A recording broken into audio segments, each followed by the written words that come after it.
Hi friends, welcome to my YouTube channel. నేను మీ మైరా. అదే నీవు అదే నేను పార్ట్ 89. ఫ్రెండ్స్, నా ఛానల్ నచ్చితే కనుక లైక్ చేయటం, షేర్ చేయటం, సబ్స్క్రైబ్ చేసుకోవటం మర్చిపోకండి. పక్కనే ఉన్న బెల్ ఐకాన్ని ప్రెస్ చేయండి. కావేరి తన కొడుకు మనసేంటో తెలిస్తే అలాంటి నిర్ణయం తీసుకొని ఉండేది కాదు. ఇప్పుడు తనకి కావలసిన వాళ్ళు వెతుక్కొని మరీ వచ్చారని తెలిస్తే తన కొడుకు చాలా సంతోషిస్తాడని అనుకుంది. కానీ కొడుకు మనసులో ఏముందో ఒక్కసారి తపస్వి గదిలోకి వెళ్తే తెలుస్తుంది కదా. కానీ తపస్వి గదిలోకి వెళ్ళాలని అనుకోలేదు. కావేరి తన గదిలోనే ఆలోచనల్లో ఉండిపోయింది. మంచి ఆటగాడు, ఆటకు ధీటైనవాడు, అందగాడు అయిన మోస్ట్ ఎలిజిబుల్ బ్యాచిలర్ ఆలం తపస్వి మాటల్లోనే విందాం తన పెళ్లి గురించిన విశేషాలు అంటూ మైకును తీసుకెళ్లి తపస్వి నోటి దగ్గర పెట్టింది అందమైన యాంకర్. చెప్పండి మిస్టర్ ఆలం తపస్వి, మీ సమాధానం. మా అభిమానులంతా మీ మాట కోసం ఎదురు చూస్తున్నారు. మీ బ్యాచిలర్ లైఫ్కి బ్రేక్ తొందరలో పడనుందా? మన ఇండియా ఫైనల్స్ వరకు చేరుకుంటే మీరు చాలా ఎఫర్ట్ పెట్టారు. అవునంటారా కాదంటారా?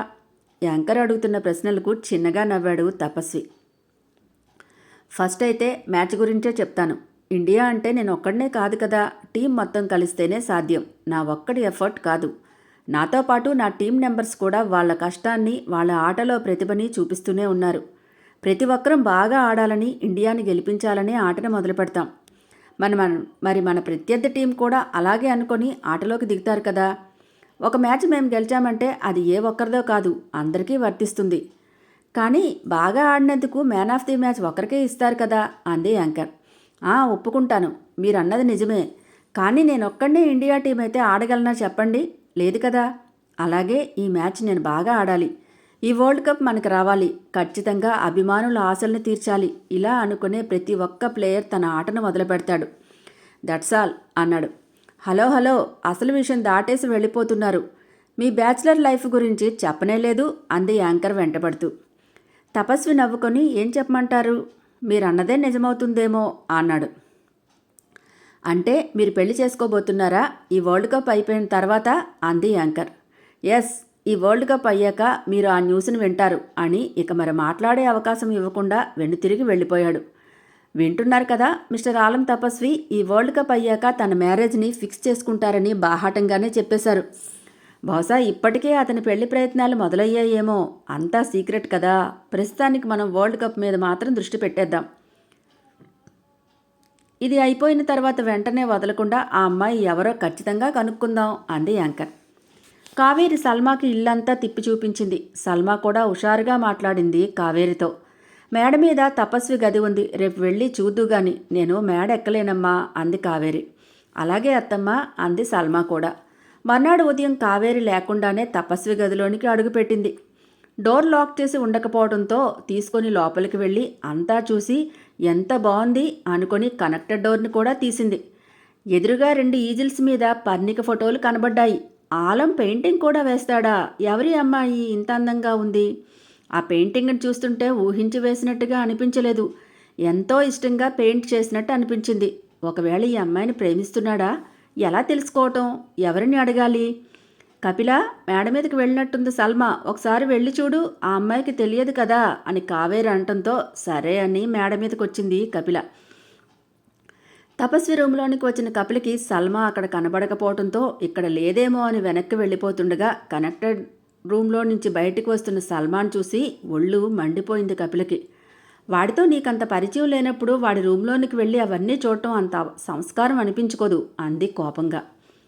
కపిల అన్న మాటలకి సల్మాకి కొంచెం కోపం వచ్చినా నిజంగానే ఇంకొక రూమ్లోనికి తొంగి చూడటం సంస్కారం కాదనుకొని సారీ, నా ఉద్దేశం అది కాదు. అత్తమ్మ నన్ను ఎప్పుడైతే కోడలుగా ఒప్పుకున్నారో ఆలం రూమ్లోనికి వచ్చే చనువు ఉందని వచ్చాను. ఆలం పెయింటింగ్స్ బాగా వేస్తాడా? ఇంతకీ ఆ అమ్మాయి ఎవరు అని అడిగింది. పర్ణిక విషయం ఆంటీకి చెప్పలేకపోయినా ఈ పిల్లకి చెప్తే ఏమైనా ఉపయోగం ఉంటుందేమో, చదువుకుంది కదా, అర్థం చేసుకుంటుందేమో అనుకొని తెలుసుకొని ఏం చేస్తావు అంది కపిల. వాడు వచ్చే వరకు ఆగకుండా ఈ పిల్ల కోడలుగా పోస్ట్ తీసేసుకుని ఇష్టం వచ్చినట్టు అన్నీ చక్కబెట్టేయటం కపిలకి నచ్చలేదు. అరే అలా అంటావేంటి? ఆలం నీ ఫ్రెండ్ కదా, తన గురించి నాకు తెలియనిది ఏమైనా ఉంటే చెప్పొచ్చు కదా. నేను కూడా నీలాంటి అమ్మాయినే.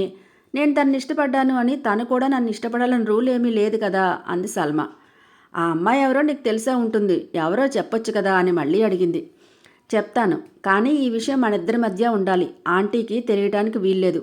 కావాలంటే నువ్వు ఆలం వచ్చిన తర్వాత అసలు విషయం ఏంటో వాడిని అడిగి తెలుసుకోవాలి. అప్పటి వరకు సైలెంట్గా ఉండాలి. ఓకేనా అంది కపిల. ఓకే, ఆంటీకి మాత్రం అస్సలు చెప్పను. ప్రామిస్ అని గొంతు దగ్గర వేళ్ళు పెట్టుకుని చెప్పింది సల్మా. ఆ అమ్మాయి పేరు పర్ణిక, కాశ్మీర్లో డాక్టర్. ఇద్దరూ ప్రేమించుకుంటున్నారు. ప్రస్తుతానికి నీకు ఈ మాత్రం తెలుసుంటే చాలనుకుంటాను. ఇక నీ ఇష్టం అని కపిల కిందకు వచ్చేసింది. ఇదేంటి, ఈవిడేమో నా ఇష్టమే కొడుకు ఇష్టమంది, ఇప్పుడేమో ఈ అమ్మాయి ప్రేమిస్తున్నాడని చెప్తోంది. ఎవరి మాట నమ్మాలి నేను? ఇంతకీ ఈ అమ్మాయి చెప్తుంది నిజమేనా?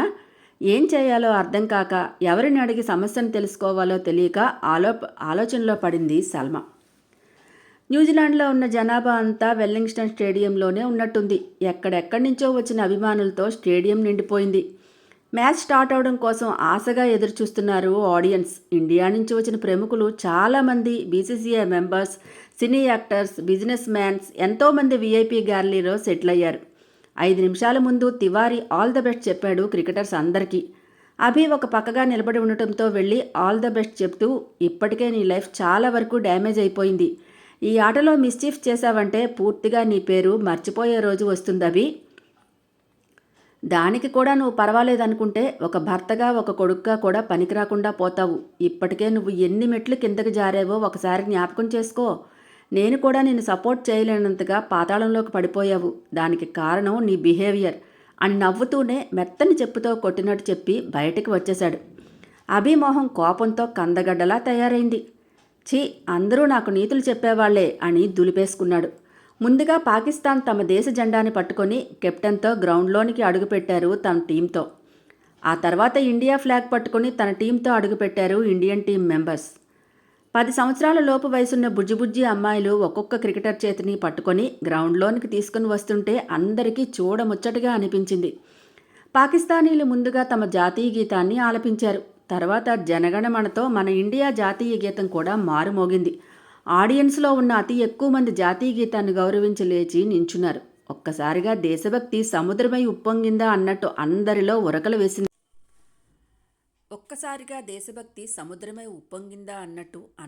ఉరకలు వేసింది. నేషనల్ యాంథమ్ అయిపోయిన తర్వాత చిన్న చిన్న పిల్లలందరూ ఆల్ ద బెస్ట్ అని క్రికెటర్స్ అందరికీ షేక్ హ్యాండ్ ఇచ్చి గ్రౌండ్ నుంచి వెళ్ళిపోయారు. టాస్ గెలుచుకున్న పాకిస్తాన్ బ్యాటింగ్ వైపే మొగ్గు చూపింది. పాకిస్తాన్ జాగ్రత్తగానే బ్యాటింగ్ చేస్తూ మధ్యాహ్నం ఆట పూర్తయ్యేసరికి కేవలం 3 వికెట్లను మాత్రమే నష్టపోయి 250 పరుగుల లక్ష్యాన్ని ఇండియా ముందు ఉంచింది. చూసేవాళ్ళకి అది తక్కువ స్కోరే అనిపించినా ఇండియా ఎంత కట్టడి చేయాలని చూసినా చాలా స్టెబిలిటీగా ఆడి గట్టి లక్ష్యాన్ని ఇచ్చిందనే చెప్పుకోవాలి. బ్రేక్ టైం తర్వాత ఇండియా బ్యాటింగ్ స్టార్ట్ అయింది. ఓపెనర్స్ ఇద్దరూ పార్ట్నర్షిప్లో 80 పరుగులు చేసేసరికే ఫస్ట్ వికెట్ పడింది.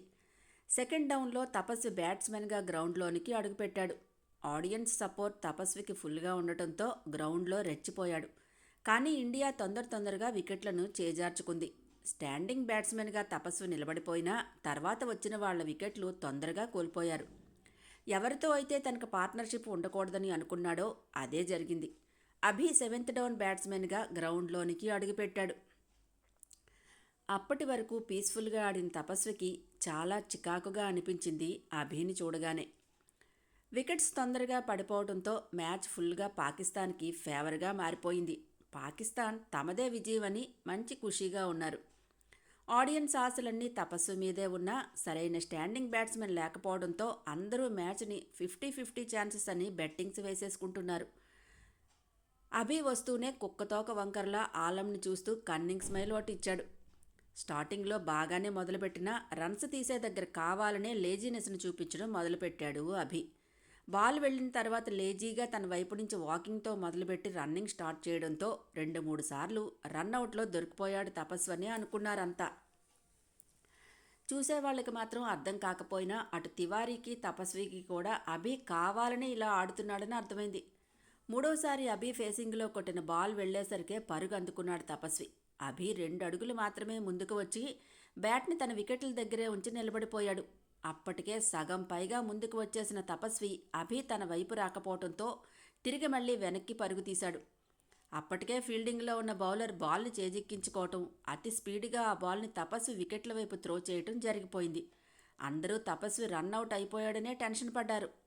ఫాస్ట్గా వచ్చిన ఆ బాల్ మిస్ అయ్యి 4కి వెళ్ళిపోవడంతో తపస్వి తన వికెట్ని కోల్పోకుండా కాపాడుకోగలిగాడు. ఆడియన్స్ రిలీఫ్గా అమ్మయ్య అని ఊపిరి పీల్చుకున్నారు. చూసి చూడనట్టుగా తపస్విని చూసి నవ్వాడు అభి.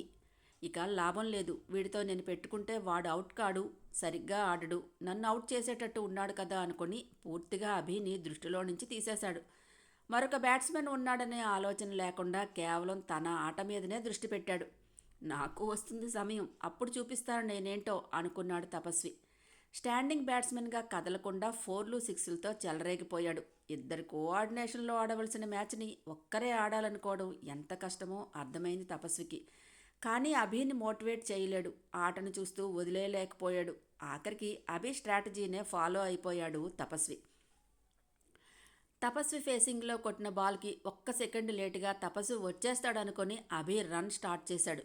తపస్వి మాత్రం అభిలాగానే కదలకుండా తన వికెట్స్ దగ్గర నిలబడిపోయాడు. తపస్వి అలాంటి ఫౌల్ గేమ్ ఆడతాడని అస్సలు ఊహించలేదు అభి. వెనక్కి వెళ్ళిపోదామనుకుని జరిగిందేంటో అర్థమయ్యేసరికే బాల్ వచ్చి వికెట్లకు తగలటం, అభిని రన్అవుట్గా డిక్లేర్ చేయటం, డిస్ప్లే బోర్డులో చూపించేయటం కూడా జరిగిపోయింది. కావాలనే తనను రన్అవుట్ చేసినట్టుగా ఆడిన తపస్వి గేమ్కి చుక్కలు కనిపించాయి అభికి. చెరపకురా చెడేవు అన్న సామెత గుర్తుందా నీకు అన్నాడు దగ్గరగా వచ్చి తపస్వి. అభి కోపంగా బ్యాట్ని విసిరికొట్టి క్రీజులో నుంచి వెళ్ళిపోయాడు. అభి తర్వాత దిగిన బ్యాట్స్మెన్లంతా బౌలర్సే. వచ్చిన వాళ్ళు చక్కగా మంచి కోఆర్డినేషన్తో స్టాండింగ్ పొజిషన్ తాము తీసుకుంటూ తపస్వికి ఫేసింగ్ని కల్పించారు. ఫలితంగా తపస్వి ఫైనల్లో కూడా సెంచరీని చేసి అభిమానుల ఆశలను నిజం చేస్తూ పోతుందేమో చేజార్చుకుంటామేమో అనుకున్న మ్యాచ్ని గెలిపించాడు. ఫలితంగా వరల్డ్ కప్ ఇండియా సొంతం చేసుకుంది. 2 వికెట్స్ చేతిలో ఉండగానే టార్గెట్ని పూర్తి చేసింది.